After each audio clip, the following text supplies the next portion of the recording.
salutations, my dearest friends. My name is Samantha, and today I'm going to be filming another romance hot take video where basically I give my opinion on some things going on in the romance book community.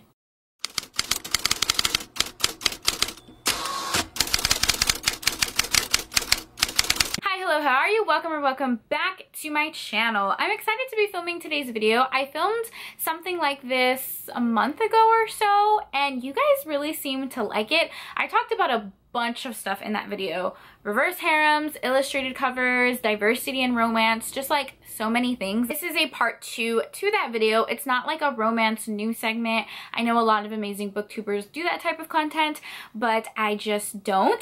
This is more of an opinion piece on things going on in the romance community. Maybe I'll talk about some new releases. It's just like a fun time where I can have an open conversation with you guys. Like I said, these are all my opinion. I'm definitely not a confrontational person, so if you disagree with me, that's totally fine. I actually really like that and like having a conversation with you guys, and it's interesting to see different point of views.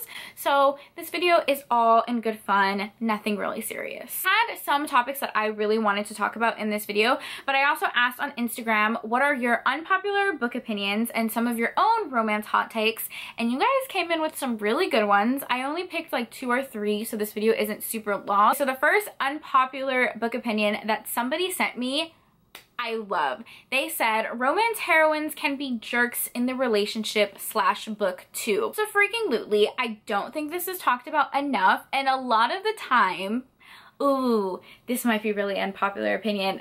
Don't get mad at me, but a lot of the time I feel like in romance, generally it is written by women for women's pleasure. Obviously men can absolutely read and write romance as well. In fact, I encourage that, but this is a predominantly women dominated genre, and because of that, I personally feel, my personal opinion is that there's a double standard when it comes to women and men in some romance books. I love romance books because they give women a lot of agency, especially like in a historic romance period. I love an independent heroine, just love all of those things. But there are some books where I'm like, the female's behavior is so problematic, but nobody talks about it because it's the heroine and not the hero. If a hero does something very problematic, I feel like people are more up in arms about it and will dislike a book more. Okay, I don't feel like I'm articulating myself well, so let me grab some books as an example. One moment. Books to use as an example, some of these books I did really like, so don't take it like I'm trashing these books at all. I'm just using them as an example. For instance, The Spitfire by Christy Caldwell. This is a historical romance available on Kindle Unlimited. This is the last book in the Wicked Wallflower series, and I just want to say I actually adore this series, one of my favorite historical romances. This is even my favorite book in that series, but I can definitely acknowledge a problematic scene. The heroine is a lady of the night, and she meets our hero in the streets of London after he is badly beaten, and she ends up finding him and nursing him back to health. Little does she know that he is a duke, and he's also a part of Parliament, and without really knowing it, he ends up passing this bill that is going to shut down the opera house that she is trying to run. Heroine Clara is furious at the fact that her opera house is getting shut down. She goes to confront him. She doesn't really give him a chance to explain himself, doesn't even talk in a rational manner. She just walks right up to him in his own house and slaps him across the face numerous times. She had every right to be upset at what he did, although it was a misunderstanding. She still had the right to be upset, but instead of like giving him a chance to explain himself, she just slapped him and continued to hit him and throw things at him. And I feel like if a hero was upset at something a heroine did and slapped her across the face, people would lose their ever-loving minds. They would lose their minds.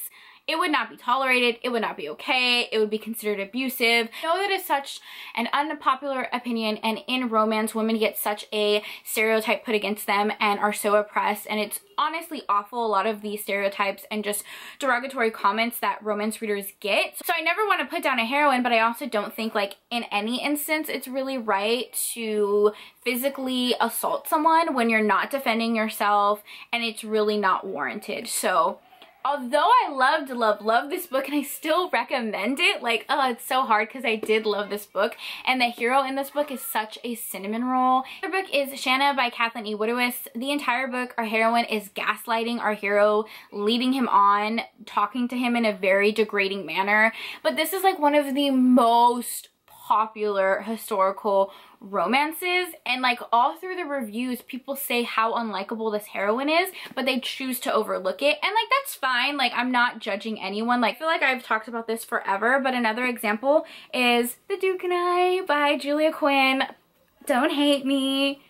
Don't hate me, but there is dubious consent in this book. I do feel like Daphne absolutely takes advantage of Simon. The show, it was portrayed a little bit differently, but in the book, Simon is definitely under the influence. He's very drunk. He has made it clear on numerous times that he does not want children. Instead of our heroine having a conversation with our hero, she does a very emotional thing and takes advantage of him while she's drunk and ensures that he finishes inside of her so she can potentially have children.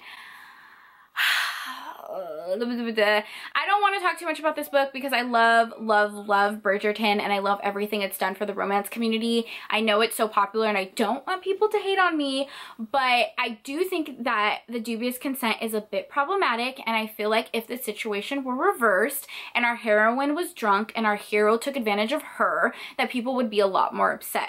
But because this is a female heroine who had good intentions and sort of knew that the hero wanted children all along, it was somehow rationalized and made okay. I can like a book, I can like a TV show, but still acknowledge the problematic elements to it. And I feel like a lot of times people will love something so much and so deeply that they don't even want to talk about the problematic elements in it. And I'm like, yes, you can like something, but you can also acknowledge how it can be better at the same time. Editing Sam here. I apologize for this random cut, and I know I look really crazy because I'm getting ready for bed. I'm already in my sleep shirt from Hello Lovely. You guys know how it is, and yeah, sorry, I look a little crazy, but I could have sworn I talked about this in the video, but I cannot find the footage, so I'm just throwing it in here. I also really wanted to talk about body image for heroes in romance books.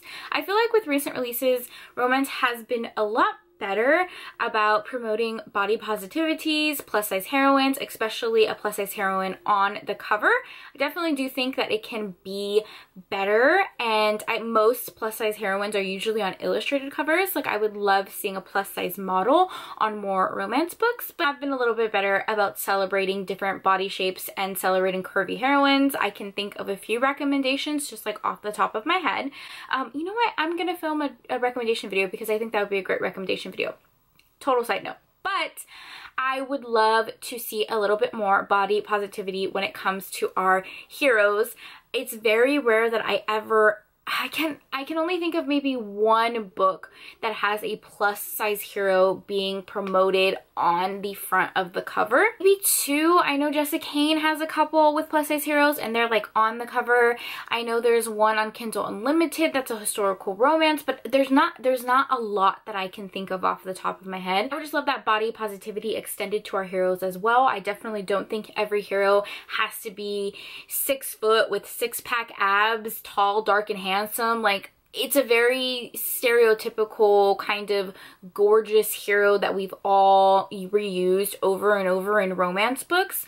So yeah, I would definitely also like the body positivity extended to our heroes, that they don't have to be these perfect masculine kings. As always though, romance can definitely be better in diversity and body positivity and being more sex positive. So I would like all of those things to be better, but I would also like that extended to the heroes as well. Like, for people who read steamy scenes, this might be a little bit unpopular, but I don't think that heroes always need to be like this magnificent sex god. It's okay to kind of have awkward moments in the bedroom. Like, that's actual real life, and it's never or hardly ever on page in a romance. Probably because it is awkward and it's not something most people enjoy reading, and they read romance for a fantasy and they want like all of the good bits.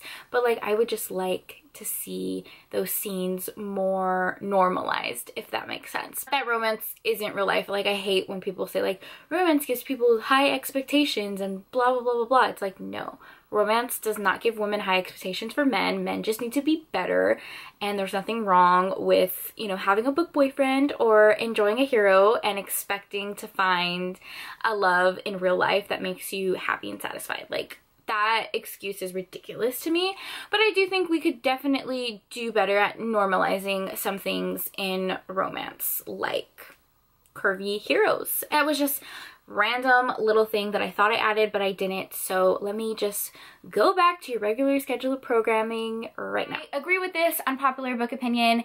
Romance heroines can absolutely be jerks. They can totally be unlikable, and I think that's fine. I think that's normal. But this isn't the case in every single romance book. I totally could have a conversation about unlikable heroines and people being very harsh on female heroines, especially I feel like on TV. I don't see it so much in romance books, at least not the ones I'm reading, but I feel like on TV and the way people talk about women's bodies is just very different from the way people talk about men. I feel like that poses a very interesting question. Do you have to like the characters to like a book? I feel like maybe in a fantasy or a contemporary or YA, you don't really have to have a likable heroine. Romance, in my personal opinion, I have to like the heroine and the hero. I have to like their personality. I have to want them to be together. For me, I do enjoy a plot in romance, and I like that the story is headed somewhere, but ultimately, I'm there for the character's relationship. I'm there for the happily ever after. I don't like the character's personality. Yeah, that's a huge reason for me to rate a book lowly or not like a book. And I know some people disagree with that you don't have to like the characters to enjoy a book, but I would say in romance, for me personally, I do need to like them. Flawed, they can make mistakes, that's totally fine. I just enjoy a good character arc, and I like the idea of soulmates and two characters being better together. Does that make sense? About that forever. I'm so sorry. The other unpopular book opinion that someone sent in was saying they don't like connecting romance series. I hate having to read all the books to understand them. Yes and no. I would agree with this. I definitely prefer standalones. I like a one and done type of book, and I hate cliffhangers. I feel like cliffhangers should be a trigger warning. I don't want to read 300 pages just to find out that I didn't get a satisfying ending and I have to read the second and third book. I don't like that. I tend to gravitate towards standalones in romance for sure. However, I love when authors do novellas off of books that they've already written. So say they have a standalone full-length novel, but then they decide to do like a Christmas novella or a wedding scene of the couple in that book. I really do like that, because I find that once I find a couple that I really like, I want more from them. I personally enjoy all the small little scenes, like characters just hanging out in their house eating pizza, or their wedding scene, or them having kids and being happy, or traveling. I love those scenes of our characters being happy and in love.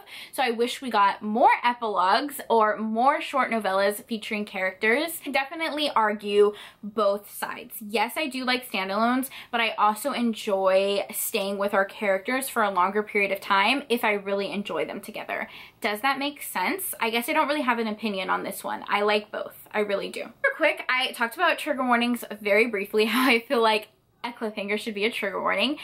I was scrolling through Instagram and I saw that Katie Roberts mentioned that she's now going to be posting her trigger warnings on her website instead of in the description of her books on Amazon, because a lot of her books are being flagged or removed or placed in a different genre because of the trigger warnings. That's a whole other thing, is censoring romance books because it has a sex scene or because there's abs on a cover. Like, to me, that is absolutely ridiculous, but I think that's fine that her trigger warnings are now placed on her website. But it had me thinking about trigger warnings in general, because I remember, I don't even know who I was talking to, where someone had commented that they think that trigger warnings are spoilers to books.